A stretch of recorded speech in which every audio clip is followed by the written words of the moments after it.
Yes, so I'm Chris Larario, and I will be going over Recovery 101. All right, so this session is going to be over the big three. We're going to talk about stress management, sleep, and nutrition. All right. So a little bit about me. Obviously, she just said I was at OU, or I am at OU still. I'm the owner of 5D Training. It's a gym that I just opened up in Norman, Oklahoma. Couple of places that I've been. So over here to the far, I guess it's your right, that's Charles Loftus. He's a performance therapist for the Portland Trailblazers. In the middle, that's whenever I actually was here and I did an internship with Jinx High School up in Tulsa. They've won, 18 of the last 29 state championships. Here to the left, that's me standing right next to Cal Dietz. He's up at the University of Minnesota. While I was getting my MBA from Southeastern Oklahoma State, I was a strength coach at the University of Minnesota. And I've also got to work with a guy's name is Eric Cressy. He's the New York Yankee head of player development and health. So that just some things about me. I've also done research and got to present it at national conferences. I did that with Dr. Powers. Highly recommend if y'all want to do research to maybe reach out to her. I don't know if she still does things like that, but yeah, it's a great experience and that's an awesome situation to be a part of. All right, so what we'll start off with recovery is rule number one, apply enough stress to recover from. Right? There's a big movement right now where everyone is all about recovery, recovery, recovery. Well, I don't want you to take that out of context. They're saying that because the amount of stress that is being applied to everybody nowadays, right? People at school, you guys are going through way more stress than what you would have been earlier on in life and whatnot. You also have to think about club sports, school sports, all the above, right? So there's a lot of stress that's being applied, but for someone who's not getting that amount of stress, you need to apply enough stress to recover from, all right? So that's rule number one.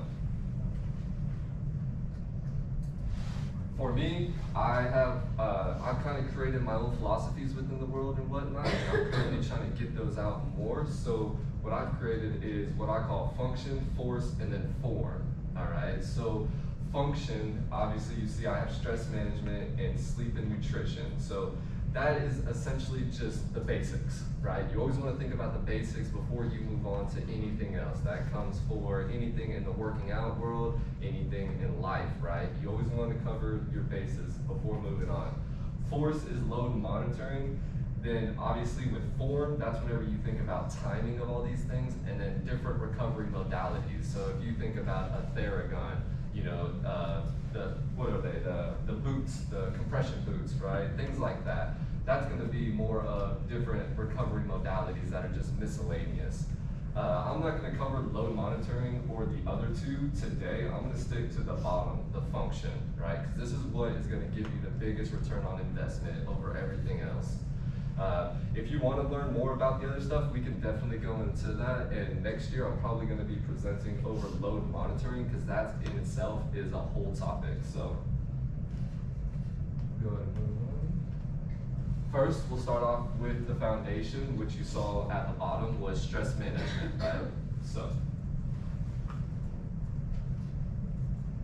what is stress and why do we care? All right, I'm not going to go too far into all of this, but essentially, stress is a state of a mental or emotional strain or tension resulting from adverse or very demanding circumstances, all right?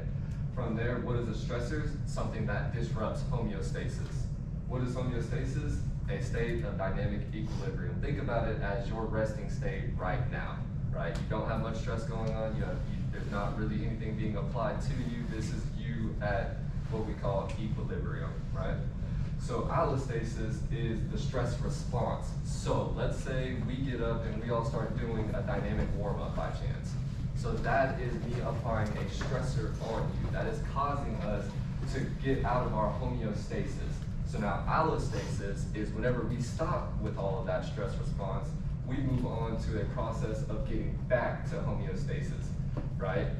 These things, stressor is designed to get our attention, it's designed to manage a threat. Allostasis is designed to get us back away from that as fast as possible, okay? What are the different types of stress? right? So we have physical, emotional, social, mental, environmental, and then I always have a hard time pronouncing this name. Existential. I think I got it. Let's go. All right. So existential is hopelessness, a lack of purpose, right? Everyone understands that. Everyone's always saying it starts with why. It starts with you. So if you don't have a purpose, I mean, it's going to be hard for you to do anything else in life, right? You got to find something. And something that worked for me was honestly just pick anything and go all in on it. I'll be willing to bet it'll probably get you to where you're wanting to go in some which way, okay? Social, so we have stress in relationships, loneliness, things of that nature, okay? Emotional is something like grief, anger, fear. I know that with me, definitely whenever I broke out, things like this right here actually ignite a lot of fear within me, right? And so you just have to overcome those things and you're gonna be able to stress manage it a lot better. All right, so we have physical, so injury, illness, overtraining, which is a big one that a lot of people try to actually get away from, but yeah. Then we have mental, which is more like decision fatigue, information overload, especially in the technology age. We have an overload of information that it's ridiculous. So you have to kind of sort through that and figure out what is good info and what isn't good info. Here at UCO, you're getting great information. And especially if you're in the kinesiology, exercise science management, learning the business side of stuff is really gonna help you in our world. Function Force 4 for me actually got created, not from the S&C world at all. I actually got that from the business world and then bringing that to the S&C world, right? And that happens a lot of other people. So you have somebody like Brett Bartholomew who's getting known for what he calls conscious coaching. He got that concept from John Mackey, which is a business leader in the world, right?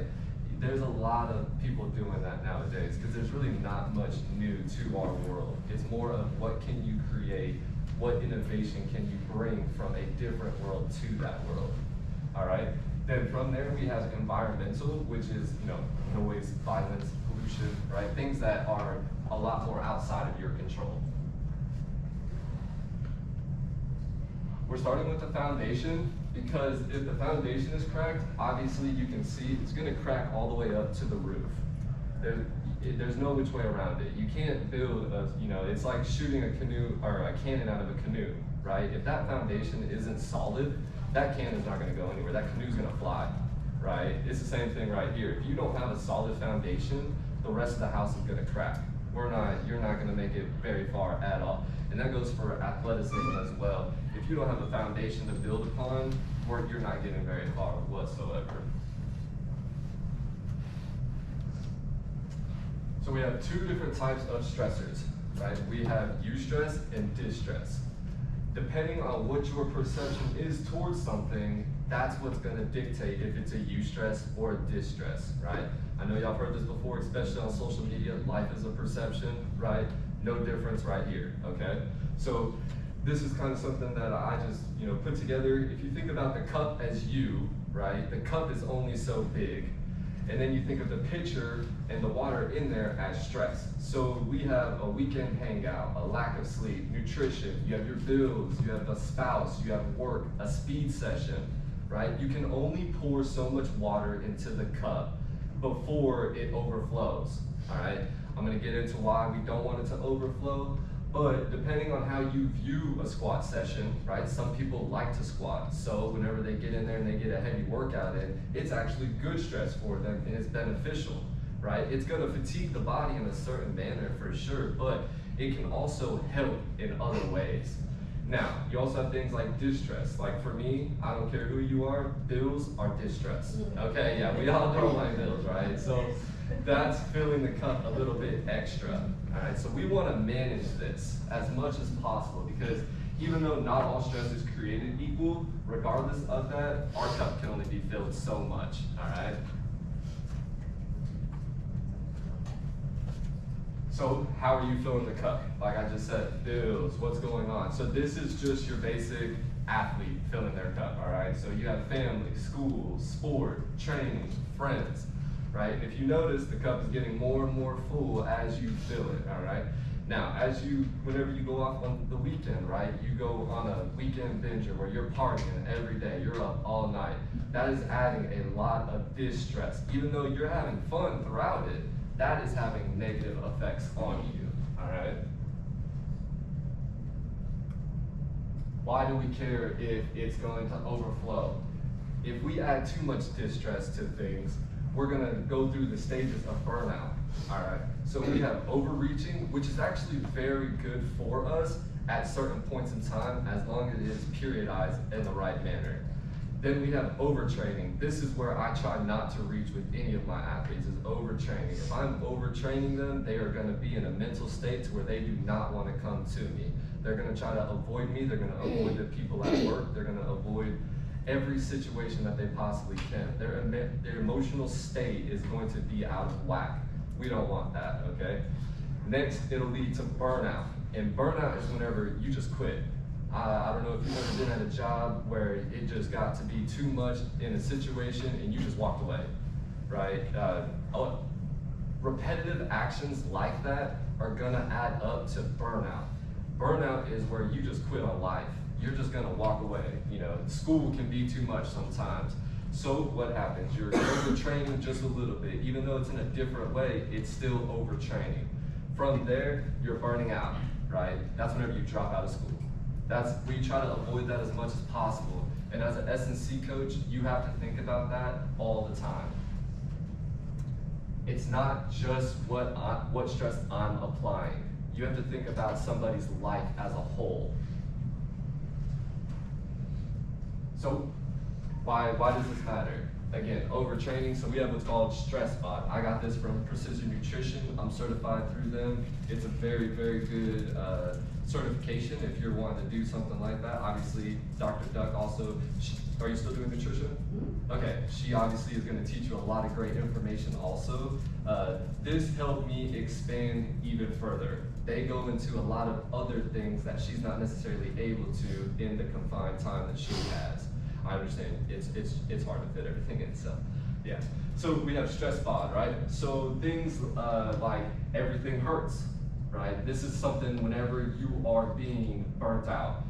You're always have fog brain. I know all of y'all have felt that before. I definitely have felt that before, and it sucks, right? You keep getting sick. So whenever it comes to stress, your body is going to take energy and utilize it in different ways. One of that is it's gonna pull it away from your immune system so that way it can be put into other things. That's what causes you to constantly be sick. You constantly have a sniffle, you're sneezing, things of that manner, all right? The workouts feel impossible. This one is probably the biggest one for me whenever I'm very overstressed. Again, right now, I just had a baby. I'm not getting very much sleep. My workouts are feeling really, really hard right now. I can usually squat over 500 pounds. Right now, 315 is feeling super heavy for me, all right? So next is your mood is a big one, right? Again, the emotional state that you're in. Are you constantly mad? Are you constantly sad? I trained female athletes and randomly in the middle of the workout, they would start crying, all right? That's a big sign for me that they are being stressed to the max. And whenever that has happened, I just cut the workout right there. I don't need to continue to add stress to something that's happening like that, right? Now, don't get me wrong, I've had a guy at the end of a heavy squat session just start crying as well. So I'm not gonna sit here and try to, say that there's anything wrong with that. There's not.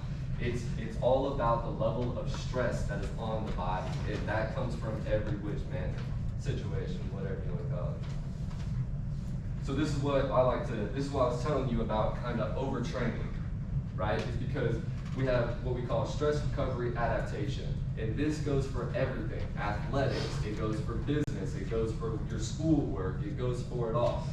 We apply stress. You go home, you study, right? That's applying stress to you. Then you go to sleep. You recover from that stress. We can relate this to a workout. You go in, you do a workout. I'm applying that stress. You technically get worse right there because the energy is being allocated in different ways. Then from there, we recover.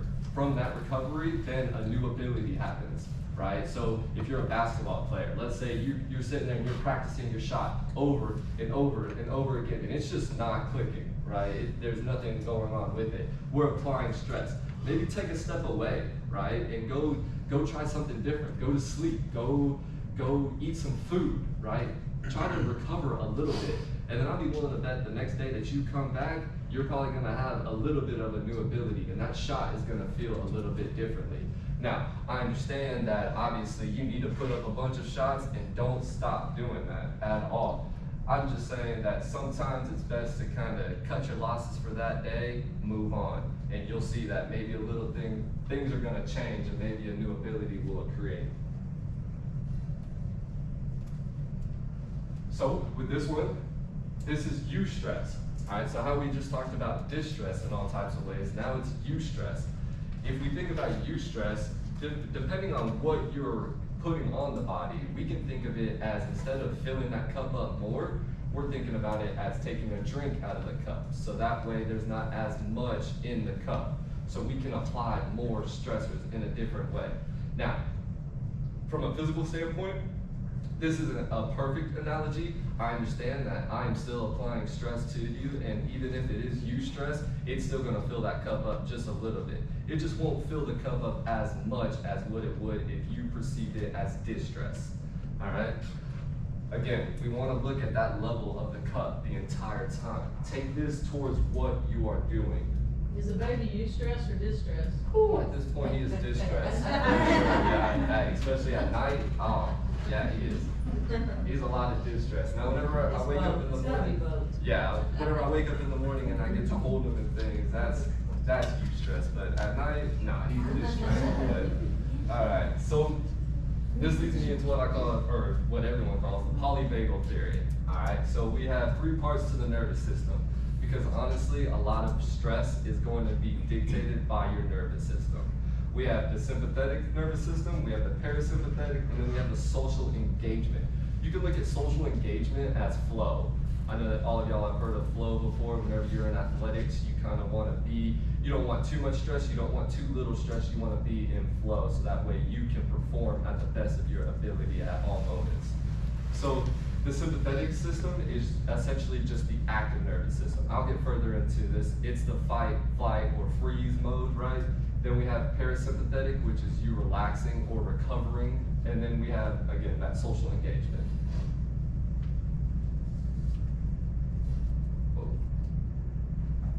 So here are some things that happen to us whenever we're in a sympathetic state and a parasympathetic state.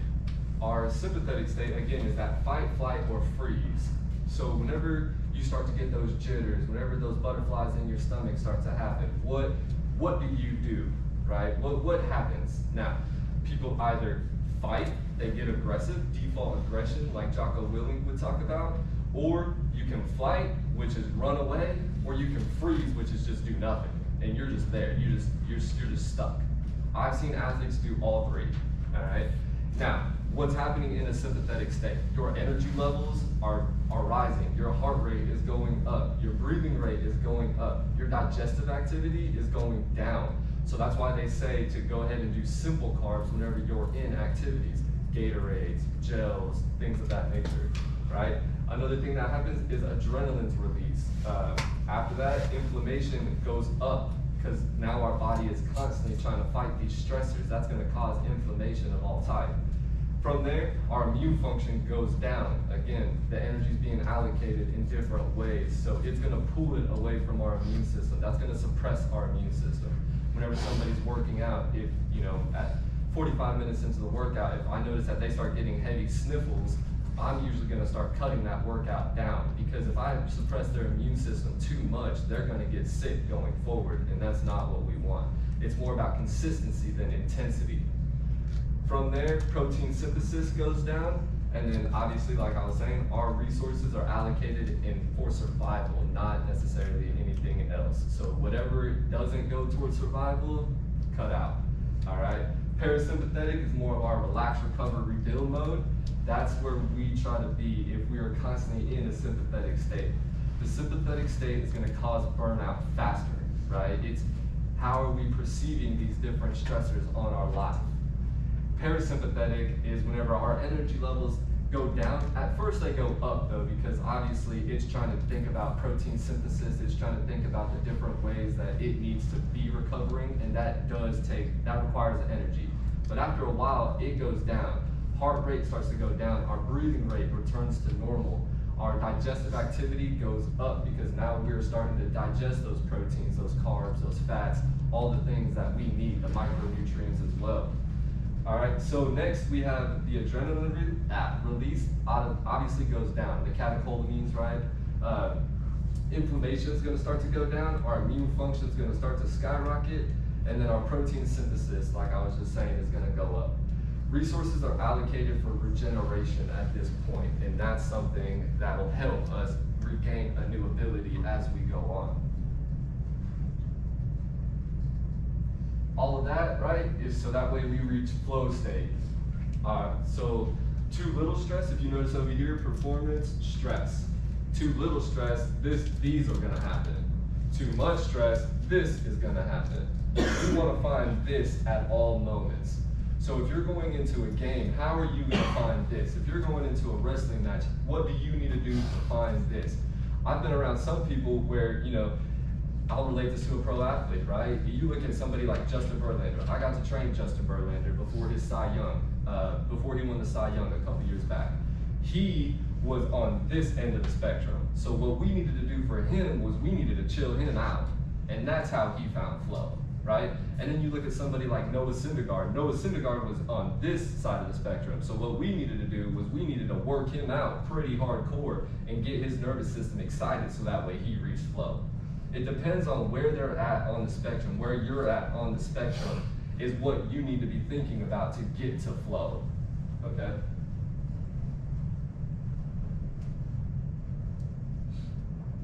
How are these practical applications? So obviously I'm trying to think about being in the regeneration mode. So these are ways for you to get to that. Now we can look at things like positional breathing, which is, I don't know if y'all know what PRI is. It's the Postural Restoration Institute. They have a lot of great stuff, but they have a, They have a position called the Hewitt position, or 90-90 breathing. And that's essentially where you lay down on your back, you put your feet up on like a chair like this right here, and you let the blood flow into your core, and you sit there and you breathe. There's also something called crocodile breathing. And Dr. D actually had a great point a few years back whenever I was at one of these, and she said for females, that's a little bit more difficult. So I would highly recommend you get onto a chair or something like that and just start breathing. Try to literally go to sleep, especially if you're super stressed out. Now, other things that you can do, hangs, so just grabbing on a pull-up bar and just hanging there. Now, there's a lot of other benefits to that. Obviously, you're gonna get tendon stimulation, you're gonna get an actual workout in a little bit, but if you breathe through that, you will notice that you will start to relax, especially if you do it for a long period of time. All right. From there, yoga can also be a very good one. Now, I don't recommend something like vinyasa yoga, where you're sitting there and you're being powerful the whole time and actually stimulating strength, but there's other forms of yoga that are really good. Same with like a mobility or animal flow. These are things that will cause you stress, and they will actually help you recover. They get the blood flowing, which you want to get the blood flowing whenever you recover in a lot of ways. That's going to provide a bunch of nutrients to the muscles that it needs to happen, so that way it can recover. Another great one is walking in nature, hikes. Hikes are a really good one, especially if you do it barefoot.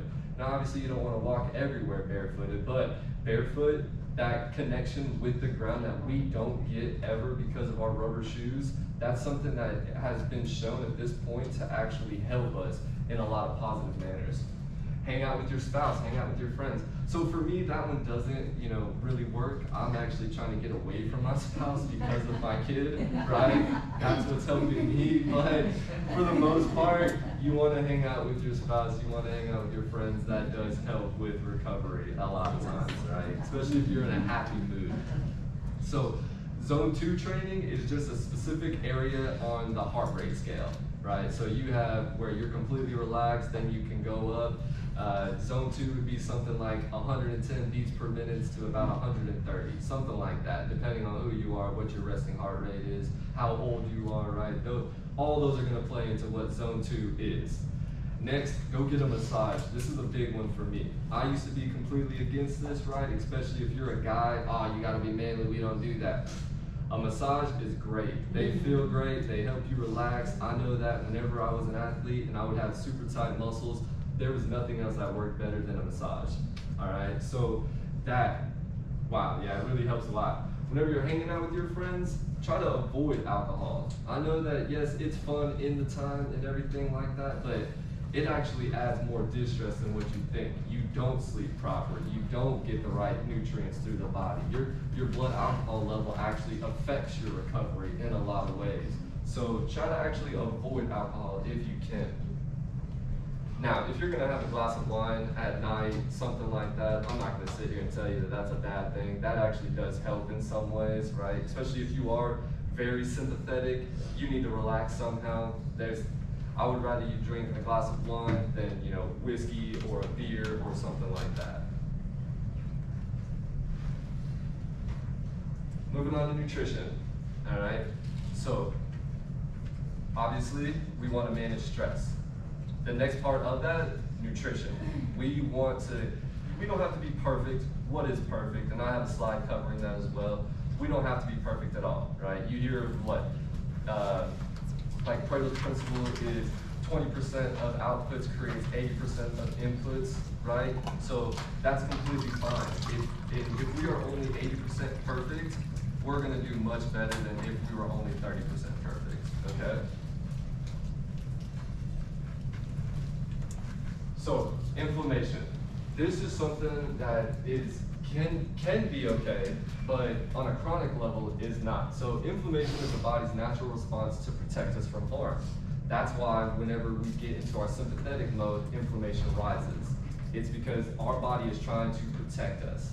Now, not all inflammation is bad. Again, you have acute and chronic inflammation. So with acute only lasts a couple of minutes, or hours, days, something like that. When does that happen? Whenever an injury occurs. So, the doctor that came out with RICE, rest, ice, compression, elevation, he actually ended up rescinding that about 5 years later. And it was because of the inflammation response. We throw ice on something to try to limit that inflammation response. That is actually slowing down the recovery process. Now, it helps from a pain management standpoint, and so that's why immediately after, whenever it's acute, a little bit of ice is fine. But going forward, you actually want to try to reduce that, so that way your body will inflame that and will actually cause recovery in a better manner. Then after that, right, we have chronic. Now, if the inflammation just isn't going away, it's usually because of other things that are causing that. Now, a chronic lasts weeks, months, years. It can be an untreated injury, which isn't what we want. It can be an infection. If you are constantly being overtrained and you're constantly being sick, that's chronic. We want to get away from that. That's going to cause concern. Completely normal, concern, okay?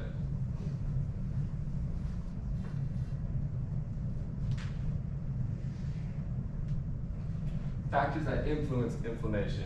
So the reason why I put this in the nutrition portion is because nutrition will affect this more than anything else, all right? So we have people that are high, right? It's a high sympathetic response. They have high refined sugars, which is table sugars, Twinkie.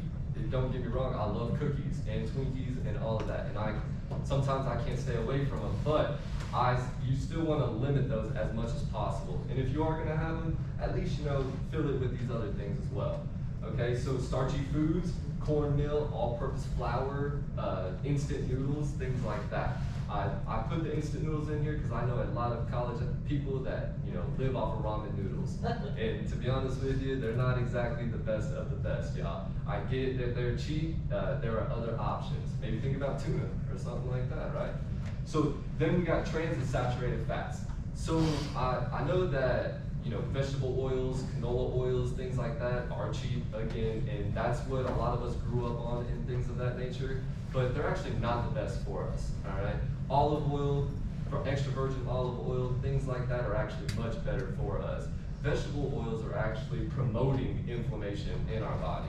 And there's more and more people that are starting to study this whole situation, and it's actually coming out to be pretty dang true. So you're obviously gonna find, for every one research study that comes out proving something, there's probably gonna be another one that's disproving it as well. So this is person dependent for sure, but I usually tend to cut out the vegetable oils, and it has helped me. It helps a lot of my athletes as well. Now, what causes low inflammation? So sleep quality, which I am not getting right now. So I'm making sure that I'm honing in on these other things pretty well. All right, so that way I can still function at a high level. We all want to be high performers in whatever we do, so it's best to kind of try to feed into that as much as possible. So we have omega-3s, right? So you get that from salmon, you get that from fish oil, you get that from krill oil, you get that from different sources. And if you can't eat salmon, I highly recommend you take a fish oil pill. That's gonna reduce inflammation. It's gonna help you in every aspect of life. And I understand that it's a nutrient, but hey, nutrition is medicine. It's our best medicine we have. Better than anything a doctor can give you, better than anything else, right? Nutrition. Yes, 100%. I tell you, I get better results off of getting someone dialed in on their nutrition more than anything else. And obviously past stress management. Stress management's a big one too. So next, I'm a big proponent of red meat. I'm not against it whatsoever. If you're a vegan, good for you. I can't do that. I love red meat. Yeah, I love steak. Steak has a lot of great B vitamins in it. It has a lot of naturally occurring creatine in it. Oh man, yeah, red meat is amazing and I love it. So shellfish, something that has high zinc is shellfish. If you have an allergy, stay away from it because that's gonna, mess you up more than it's gonna help you. But shellfish is actually a very good source of multiple vitamins.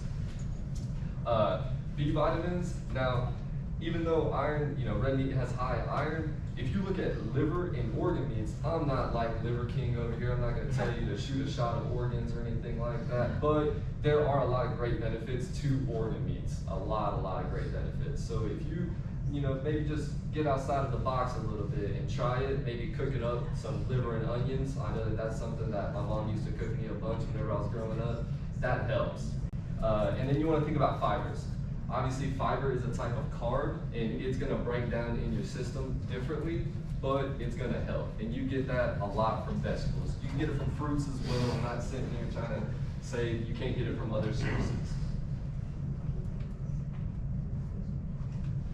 All right, so why we hate inflammation.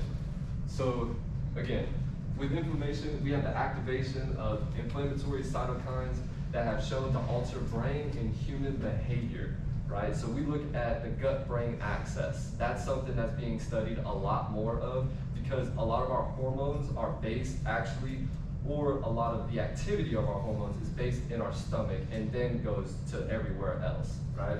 I understand that it's released in the brain, but the signals are getting sent from the stomach. So why does this matter, right? Because there are pathways that affect metabolism through neurotransmitters.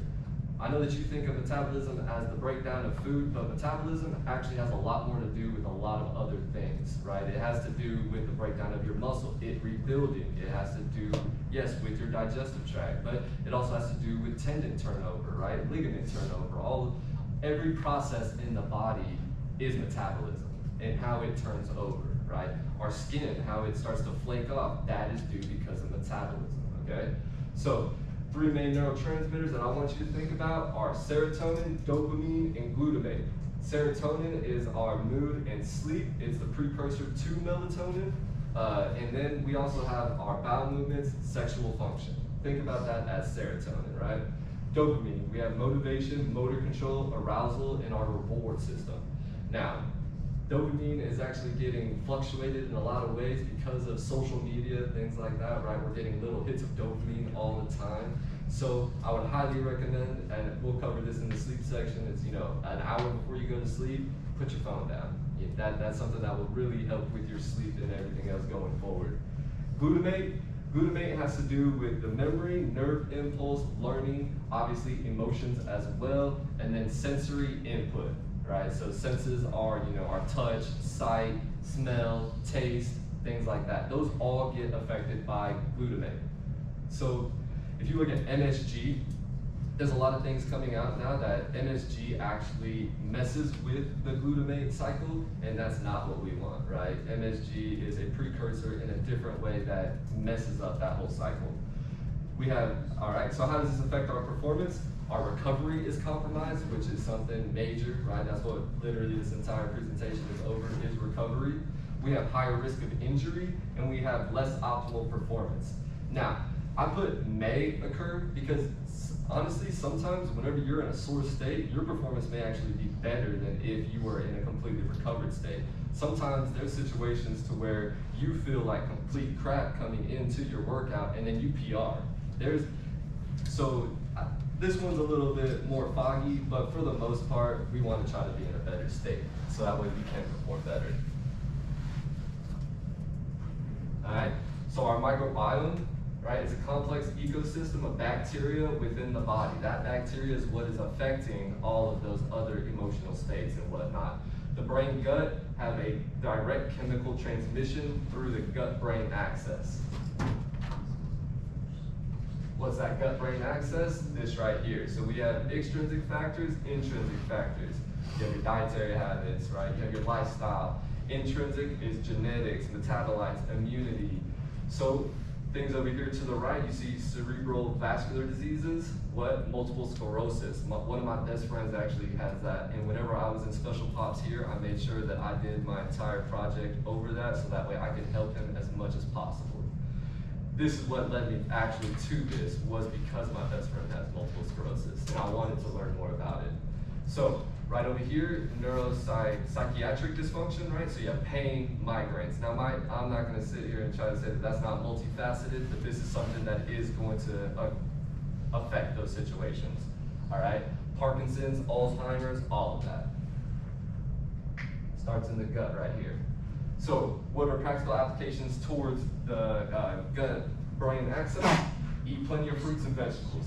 Eat fermented foods, right? So kefir, kombucha, pickles, good cultured cottage cheese. Same thing with Greek yogurt. You want to have good cultured Greek yogurt, all right? Kimchi is another great one. And then just like before with the inflammation, you want to eat less table sugars, eat less vegetable oils, trans fats, all that. And then a real big one is actually a lot of people will take NSAIDs to lower inflammation so that way they can recover better. That's doing more negatives than positives. I get high school students all the time at my personal gym where they are sitting there trying to tell me, yeah, I've been taking NSAIDs, it's getting rid of my soreness, it's doing all these things. It's doing more harm than it is good, all right? So maybe think about upping your nutrition in other ways and that'll help you better. And then it's also killing all of that bacteria in your stomach. So let's try to avoid that as much as we can. All right, so for me, I have 6 main principles to nutrition, okay? So we have caloric balance, macronutrients amounts, hydration, nutrient timing, food composition, and then supplement use. Supplement use should be at the bottom no matter what, right? If you want to think of this as a pyramid, for me, it's more about calorie balance, then it goes macronutrients, then it goes hydration, then it goes food composition, nutrient timing, and then supplements, okay? I know that I didn't have it in there. I was meaning to do that, and I'm not gonna lie, I forgot, So calorie balance, what is calorie balance? Calorie balance is energy in versus energy out, right? So what is a calorie? A calorie is just a measurement of energy. Now, it's supposed to be known as a kilocalorie, but you know us, we always cut that stuff down and make it as simple as possible. Calorie it is, all right? So a kilocalorie is the amount of heat required to raise the temperature of 1 kilogram of water from 14.5 degrees Celsius to 15.5 degrees Celsius. We have literally done that with everything. Not everything, but pretty much all foods, we have done that. Now, from there, you have 3 states of calorie balance. We have caloric deficit, surplus, and then equality. Equality is where we're maintaining our same weight. Deficit is where we're starting to lose weight. And then a surplus is where we're eating over what we're supposed to be eating. Calorie balance is the single biggest tool regarding nutrition for body composition. Obviously, you want to eat the right stuff and things of that nature, but if you're in a calories deficit, even if it is a bunch of junk food, you're probably still going to lose weight. All right, so totally daily energy expenditure. I'm not going to go into this too much. You're going to learn about that if you're in the kinesiology classes. So we have, but if you do want to look this up, you can go ahead and just put in the Google total daily energy expenditure. It's gonna pop up all types of stuff for you. And it'll also pop up a calculator if you wanna know your exact thing, all right? This is just a visual to think about the calorie surplus, deficit, and then equality right here. Think about the cylinder, right? Nutrient facts labels. I'm not gonna go into this too much. Think about it. I actually have this slide more for the athletes because there's a lot of people that don't know how to read one of these. But I highly recommend you learn how to read one of these. Think about the total fats, think about the carbs, think about the proteins, and what micronutrients are in the different foods. From here, so this is something I did want to cover because counting calories is a great thing, especially whenever you're first starting out. But again, we don't want to add too much stress to our lives. And so by consistently always thinking about counting calories and trying to be too OCD about it, that's going to add a bunch of distress and have negative effects on us. So I like to kind of go with that 80%, 20% rule. As long as we're 80% on point, the other 20% really isn't going to matter. It's going to limit the amount of extra stress that we put on our bodies. If we look at people like, you know, the highest level bodybuilders, right? At a certain point, they stop being so OCD about it. And that's why they start hiring other people so they don't have to stress about it. That stress is going to add inflammation. They're not going to look as swole as they want to whenever they're on stage, right? So with calorie counting, our calorie labels aren't precise at all, right? It's more of an estimate. It's hard for us to sit there and know exactly what soil the food was grown in, what's going on with it, what processes it has been to get to the food market. We don't really know. So even though we put estimates on this stuff, we don't actually know what is in that specific food that we are eating. Another thing is whenever food is prepared, again, whenever it is cooked, depending on what it is, how it is, things change. Right? So we look at steak. We have a steak that's 196 calories. Whenever it's cooked, the amount of calories that's being expressed, because we are adding energy to it, right, is 240 calories. Same thing with an egg, same thing with potatoes, right? We don't exactly know. These are all just estimates. So at first, whenever I have athletes start to count calories, I tell them, you know, don't be perfect. And then from there, I tell them just stop. Go off of what your body's telling you. Now that takes time to get to, but it really starts to help, and it has helped a bunch of my athletes. Again, because what is perfect? What is perfect? Is there anything that is perfect? Like you look at human movement. We sit there and we try to have the same, let's take a sprint for example, right? You try to have the exact same mechanics for every step that you take. But that's just not realistic. That's not how our neurological system works. That's not how we go about doing things, right? So we're gonna self-organize in the best manner to create as much force as we possibly can for what your body provides, okay? So this whole perfectionism thing, everything, nah, let's just drop all of that. And that's actually gonna help you with stress management also. Let's just drop it. Right here, so obviously for me, whenever it comes to macronutrients, I think about proteins above all. We want more proteins than we want, let me rephrase that. We want to focus on proteins more than everything else, even though we're getting more carbs and fats than we are the grams of protein. I still want you to focus on those grams of protein. That is the building blocks of us. For the most part, people get enough carbs and fats. It's usually the protein where people lack, especially if you're in a vegan diet. Protein is probably what you're lacking in the most. So focus on the proteins before moving on, all right? What kind of guidelines do you get for proteins? Well, you can get anywhere from 0.3 grams of protein per body weight to 2 grams of protein per body weight. What would I recommend, especially if you're an athlete? 1 gram per pound of body weight. That's usually a really good in-between number. And to be honest, it's already hard enough to shoot for that. I'm almost 200 pounds. I know that it is very hard for me to get 200 grams of protein throughout the day. Doesn't matter how much steak I eat, doesn't matter what's going on. I can drink a protein shake. It's hard to get 200 grams of protein in throughout the day. All right. I'm not going to go too much into what the essential and non-essential proteins are. Just know that the 11 non-essentials our bodies can produce indigenously, which is we break down the other 9 essentials that we get from other sources and turn them into what we need. Again, proteins are the building blocks of the body. It's not just muscle, y'all, right? We have proteins in our blood. We have proteins that go for every other process in our body. Branched chain amino acids, I wanted to do this because I'm not gonna lie to y'all, I'm against BCAAs, right? I don't like BCAAs, and if you look at this photo down here at the bottom, athletes taking BCAAs while eating 200 grams a day, he's in a pool and he's pouring water on himself, right? It's really pointless if you're getting enough grams of protein. Don't worry about the BCAAs, right? We can go into mTOR complex, we can go to satellite signaling, all of that stuff. I'm not really worried about any of that. All right, so popular foods with some BCAAs in it is chicken, obviously, ground beef, canned tuna, tilapia, egg whites, right? I don't promote egg whites. I try to get everyone to stick to just whole eggs. Carbohydrates. All right, so anywhere between 0.5 grams to 5 grams. I, again, kind of stick to that middle right there. So if you get about 3 grams per pound of body weight, you're gonna be okay. If you're an athlete, especially an endurance athlete, you wanna think about going higher on that spectrum. You need that energy, and especially if you're doing high intensive things, carbohydrates is what's gonna fuel everything. I learned that from Dr. Fent over here, yeah. What is it that you used to say? It burns in a carbohydrate flame?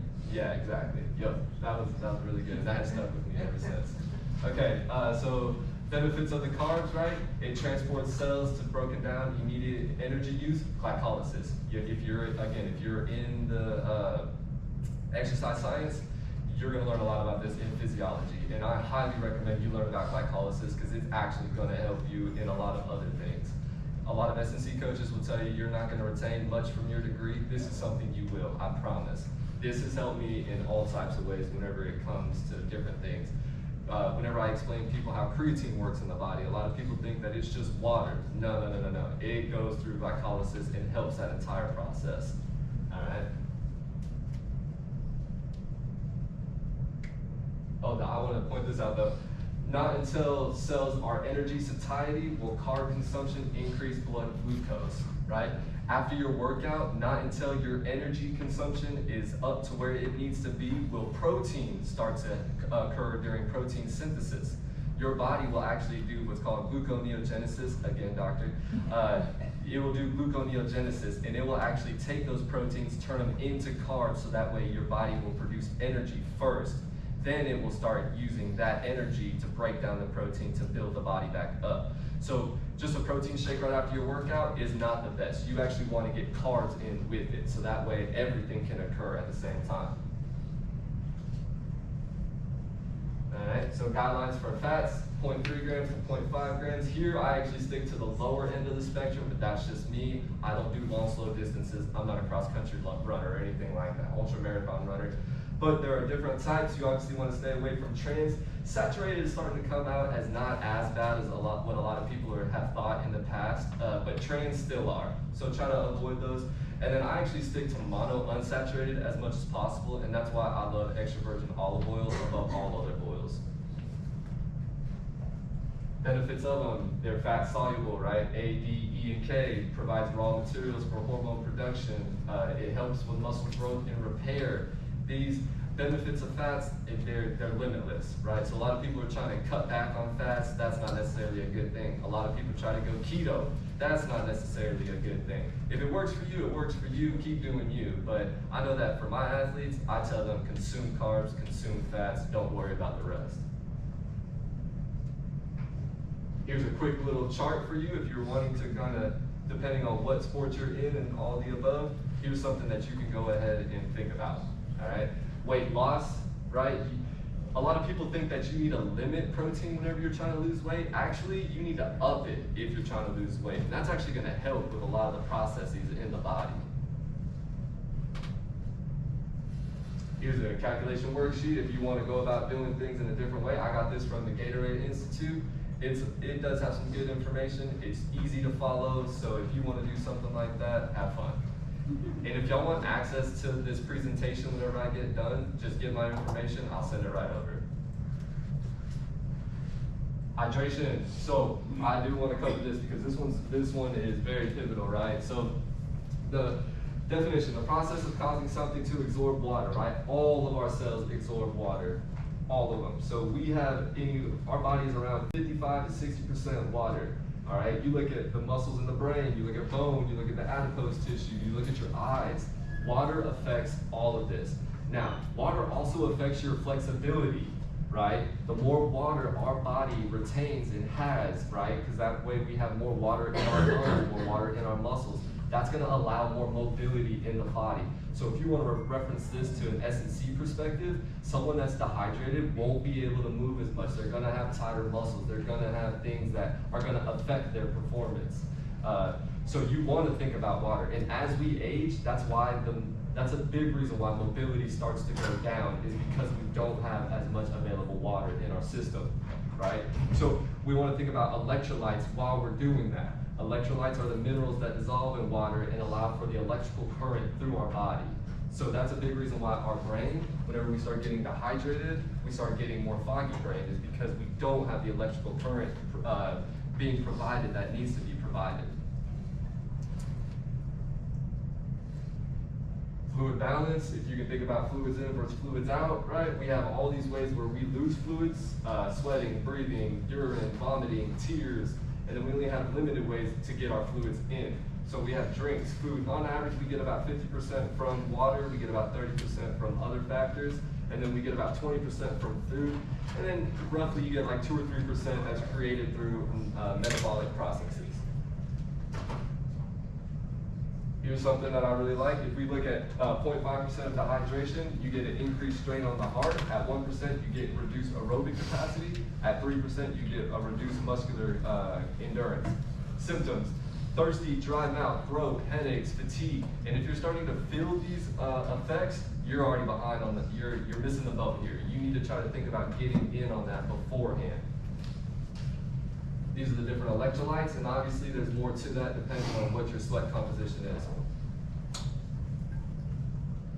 So practical applications, right? So drink about 8 hours every hour upon waking for the first 10 hours. Watermelons, bananas, oranges, right? Orange juice, blueberries, cherries. These are all really good hydrating fruits that we can have. And there's also a bunch of other sports benefits. I can go into L-citrulline, right? I can go into what tart cherry juice provides, things of that nature. And then we want to take magnesium. Magnesium is responsible for like 200 different metabolic processes in the body, and that is something that a lot of people, I have come to find out through blood work and things, that they are lacking on. Take a magnesium, like a magnesium biglycinate, something like that. Before sport, right? So we want to think about 2 to 3 hours, drink about 60 to 20 ounces. If you're a salty sweater, go ahead and throw electrolytes in there. If 5 to 10 ounces 30 minutes prior, and then during your workout, you want to think about consuming about 4 to 6 ounces every 15 minutes, right? If you are going for longer than 60 minutes, then you want to think about maybe doing a sports drink every 4 to 6 ounces every 15 minutes. If you want to look at the Andy Galton formula, Andy Galton is he's a researcher that trains a bunch of UFC fighters, and he is over at the Cal State Fullerton. He's amazing, and he knows a lot about physiology if you want to look into something more about that. Here's a bunch of great electrolyte powders if you're wanting to throw this. My personal favorite is I'll take something like Relit, Drip Drop, or Pedialyte, maybe even that Gatorlyte, and I'll throw it in coconut water. That's a great combination, and it helps in every which manner. Nutrient timing, honestly, forget nutrient timing. Yeah, don't even worry about that. This is something that's just gonna add more stress to you than not. Just make sure you're eating throughout the day, and please get enough protein and carbs in you after your workout. Meal spacing, again, that's why I just put a big X through that. The only time you really want to worry about meal spacing at all is as long as you're not eating too close to your workout and too close to sleep. That's all that really matters. Factors that affect digestion, I'm not going to go too far into that, but obviously you want to think about how much fiber and fat consumption you are putting in your body. That's going to slow down your digestive rate, and that's going to affect when you're going to get hungry again. If you're an athlete that needs 200 grams of protein, maybe cut back on some of those fibers. That'll help you. Meal timing, again, we can go into that. Practical applications, you want to think for breakfast, you want to be nutrient dense, high protein, fluctuate carbs and fats for what sport you're in or what type of goals you want. Think about during lunch, same thing. Pre-workout, you want to focus on energy, so carbs above all, and you want to cut out fats because you don't want to slow down that digestion rate. Now, post-workout, you want to think about restoring those glycogen stores, so you want to think about high protein, high carbs. For relaxation, you want to think about more fats, steady protein, and then for sleep, you want to have slow digesting proteins, which is something like milk. I'm not going to go into that. Here's some practical applications for meal ideas. And if you want me to send you this presentation, then there's a link down there. It's an automatic meal planner that you can go into and help with. It'll give you a bunch of meal ideas. Meal ideas again. Macro distribution. This has a lot of great information depending on what body type you have. So if you want to look into that more, that's fine. Here's a very simple, easy vertical diet. Stan Efferding, he is very type A, OCD, and has came up with a very simple way, if you are an athlete, if you're anybody, to go about getting all of your micronutrients and macronutrients in a simple way. Look into it. It's called the vertical diet. It's very, very simple.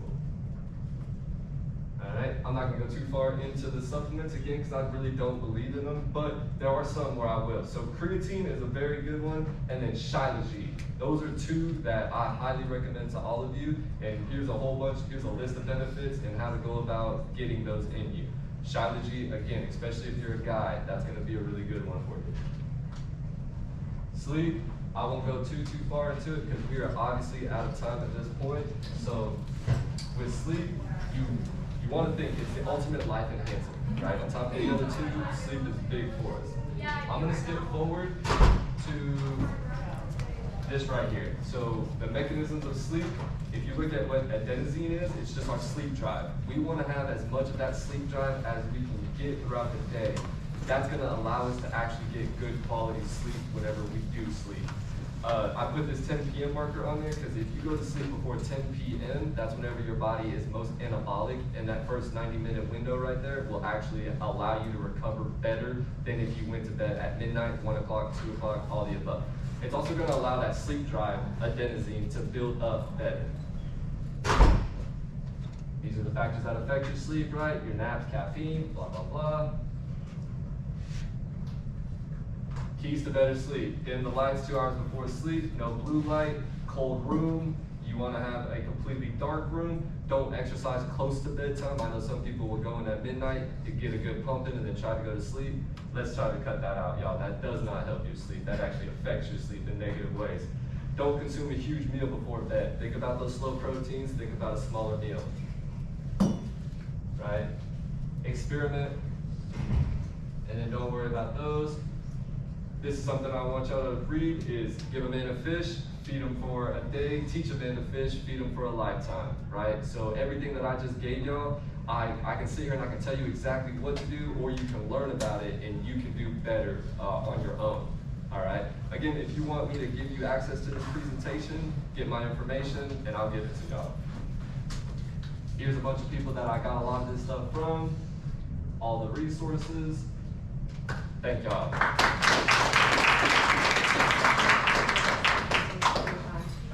Help me give Chris one more hand, you guys. He did give us a lot of great information that we can use to fish, and then like he said, he started his